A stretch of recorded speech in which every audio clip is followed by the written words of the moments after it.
Hello. Today I'm going to show you how to make some gift wrapping for a set of cards. I'm participating in the Altenew Academy's Altenew Educator Certification Program, and for Level One, the culminating event challenge is to use something that's recyclable and in either your card making or in your packaging. So I chose to use it for my packaging, and recently I received this lovely gift in this wonderful box. But the box itself I can repurpose for something else. There's this piece of paper here that I want to use for my packaging for my cards that I made. You saw 8 different cards that I had made for the challenge. So this piece of paper would normally just go into the recycling bin. And instead, because it has this really it's hard to see in the camera, but it has a really nice kind of a linen, oops, we're out of focus there. There we go. It has a linen kind of a texture to it. It's sort of like the weight of resume paper. You know, if you have kind of fancier paper than copy paper, but not as thick as cardstock. So it's obviously, printed on this side, and I'm going to use the other side and stamp on it. Sorry about that. I don't know why I'm going out of focus, but let me, we're going to try from here. So because it's too long and it's too wide for what I need, I'm going to cut it down. And the way I'm going to figure it out is kind of by looking at how much I need to go around. And so for this, I wanted to have a little bit of an overlap. And so I'm going to cut it here, and I'll be right back. Okay, so I cut off the pieces that I don't need, and I just kind of figured out, I used a ruler, but I kind of figured out how much space I wanted it to take up on here, and I'm thinking about 1.5 inches, and because I'm going to fold it in because I don't want to see the printed part on the other side, I thought that might work. And then, as I showed you, I kind of just went around like that. So what I'm using here is the stamp set that I used to make the cards, which is called Beautiful Day, and it's an Altenew stamp set. And I'm only going to use the outline stamp, this one right here. And I made some of the cards with all of the multi-layer stamping, and some of the cards were just with the outline. It just sort of depended on what I was doing.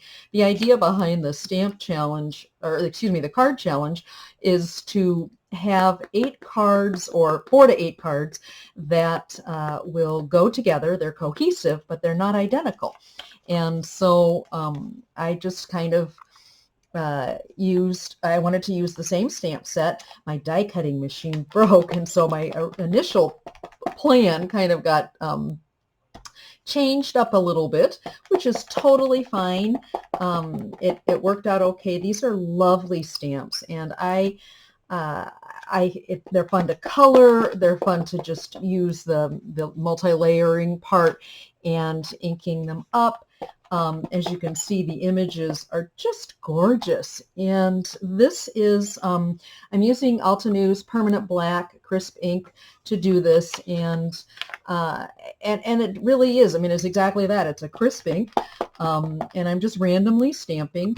Normally when you stamp, you want to try to turn your stamp a little bit here and there so you're not getting the exact same shape, or excuse me, the same style of the image each time, where it's facing the same direction. It makes it a little more interesting if you change it up a bit, and it's also a little bit more interesting if you sometimes stamp off of the page, which is what I'm doing right here.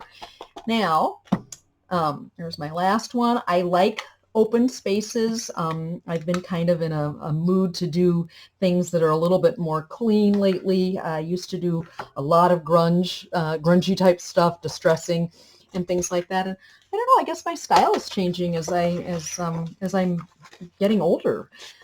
So I'm going to use, this is the Martha Stewart tool to score. It's a scoreboard.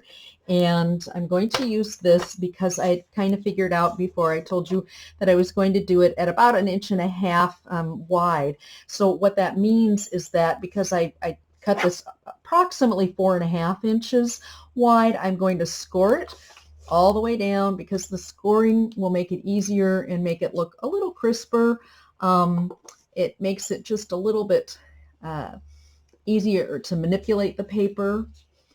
And this is if you don't have one of these tools, it is a really nice tool to have, but if you don't have one of these tools and you have a paper trimmer like a Fiskars where there's the groove where you run the little blade in, you can also use that groove to make a nice crisp line, and that would work really well too.